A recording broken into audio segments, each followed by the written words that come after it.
বলেছে যাও দেখে। আমি তো যাব।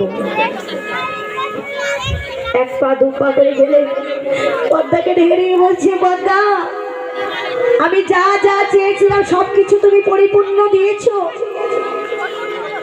পদ্মা বলেছে হ্যাঁ, আপনি যা যা চেয়েছিলেন সবকিছু আমি পরিপূর্ণ করে দিয়েছি। বিপ্র চিৎকার করে উঠে বলছে হ্যাঁ হ্যাঁ, এখনো পরিপূর্ণ সবকিছুই দিয়েছে, এখন একটা বস্তুর মায়া কাটাতে পারোনি। তোমার পুত্রের কাটা মুন্ড তুমি ঘরের করে লুকিয়ে রেখেছো। না, আমার পরিপূর্ণ না হলে তাকে কৃপা করব না, পরিপূর্ণ না হলে সেবা আমি গ্রহণ করব না।